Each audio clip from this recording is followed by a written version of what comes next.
is you're so easily able to kind of outpace the Rakan and be more annoying, especially when you have that prio that the Kalista is often going to get you. It's not as harsh as we've seen in some other matchups against the Varus, but you have a lot of control there. This game looks, once again, like Gen.G have kind of tried to fill holes they've put in their own draft. Like the Orianna pick feels like it's very strong with this composition, but also somewhat desperate considering the bans that came through. Whereas Live Sandbox feels great from start to finish. Like when you have a draft that finishes with Effort's Nautilus, where you've already got a strong mid lane, you have top tier jungle in the Xin Zhao, and I mean Gwen into the Renekton. It feels like every single part of this went according to plan for Live Sandbox, whereas Gen.G is kind of like trying to fix the holes and trying to go, well, we are the better team, so we can make this work. And they absolutely could. Yeah, I mean, it could, but I think they will have to rely on, you know, being a better team, right? Because I don't think that this draft wins against what Sandbox have put together. I think it's, again, Live Sandbox having a better read, like you were talking about. And I think it's highly likely that, you know, if we have a look at these drafts going down the line, if you remove the nameplates, you're thinking, oh, man, this one looks real good. Yeah, I think Live Sandbox have just come so prepared for this series. Yeah.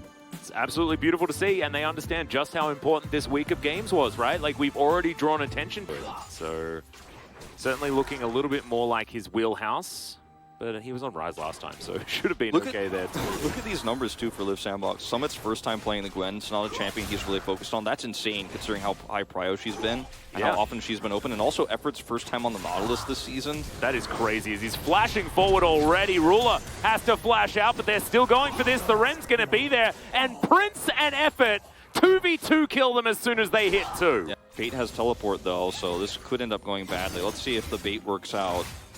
Yeah, Rascal going to start off the fight here as immediately Summit's actually going to get that Ignite down. Youngjae moves on past, but Summit's still at full health. That's another solo kill in the works, but the flash out does come through. Some more snipping as there's the Realm Warp. The teleport will come forward as now immediately Croco will dive on top of Youngjae. That is going to be a one-man shockwave as over goes Youngjae yet again as Effort will turn up late to this fight. Another Undertow's going to connect as Effort going to come through. That's one kill for the Nautilus. Gets another stun as PDD. He is 100% dead unless the flash does come through, and it does. Fate not going to be able to follow as his flash he deemed a little bit too valuable. Fight for this. This is really risky as Ruler keeps himself out of vision.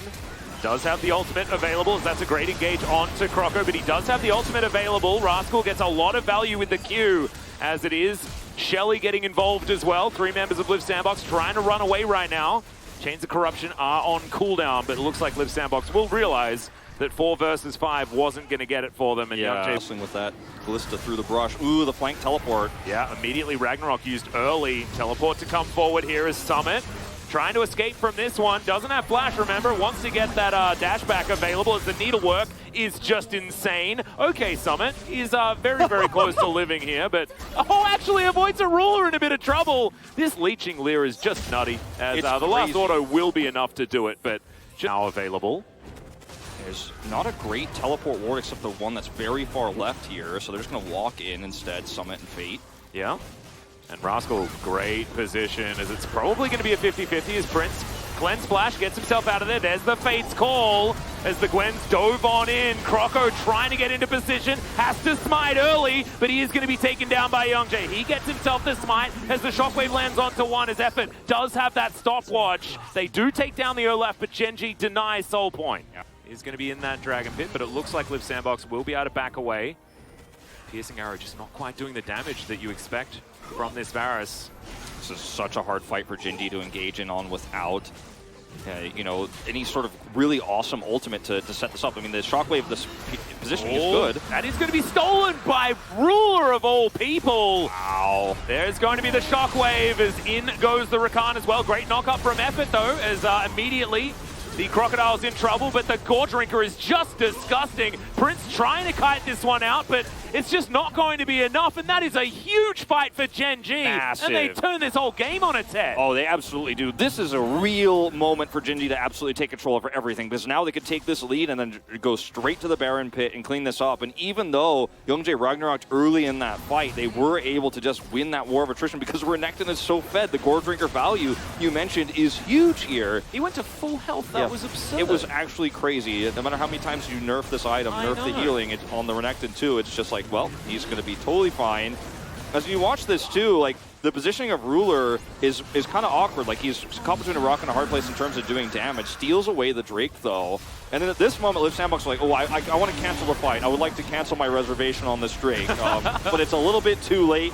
And you can see there's just the front line is so massive for Gen.G that Ruler just does free damage the entire time. Like you have an Olaf and a Fed Renekton. How do you break through? won that whole fight by himself. Yep. He tries to defend this and they die. Like that could be game winning here, even though we're only 25 minutes in. Well, that's a big flash in from Effort, but hits a minion with the hook. And these piercing arrows on the fallback. Feels like Liv Sandbox have kind of, the use by date is a problem as there's the ulti from Prince. Not enough to get him out of the shockwave. It's going to be all right. However, that is a lot of buttons now unavailable. And this inhibitor turret's also dead. Inhibitor to follow as well in the mid lane. And there's an outer turret top lane. That is so much, even more money. Now, and Gen.G are just trying to choke them out of the game. Oh, this is optimistic. Yeah, this is a bit scary as immediately Effort is going to pop, but are they actually able to get this fight working out as Croco diving on forward gets a lot of value as Rascal might fall down, but Fate's going to get flashed on by Youngjae. It's a triple kill for BDD, but can Prince do better than that is the question as he's got the vision. BDD's super dead. As I don't know whether he has the rend. He doesn't quite just yet, but there it is. Comes through for the double on the spot. That's an ace. They want to make this fight theirs. They want to end this game right now. This fight will likely decide the game. Oh, look at Croco's flank angle here. This could be massive. Yeah, you can see Prince looking for that rend for the secure as now Rascal goes golden. Youngjae taking a lot of damage here as well as Rascal has to flash. Chains of Corruption into the backline as the Drake is going to be taken here by Liv Sandbox. But can they actually win the fight is the question. Summit going down extraordinarily low and the Zin's house also dead. BDD with a double kill for now as Prince. 1v9 Prince. Yeah, Fate realm warps himself to relative safety and now we're looking to potentially base race or something. Yeah, that's the idea here. I think Gen.G are going to win that race though. They have the massive numbers advantage, and that's going to be a retreat here from Liv Sandbox. I think Liv Sandbox were hoping that Gen.G rushed to Baron here instead, and they think that, you know, it's going to be defending coming back. Ooh, I don't know about this. I think taking double inhibitor and then taking the Baron is the safe play, but Gen.G reading the death timers are thinking that they might be able to get this one done. Prince is very, very strong, but is he strong enough is the question.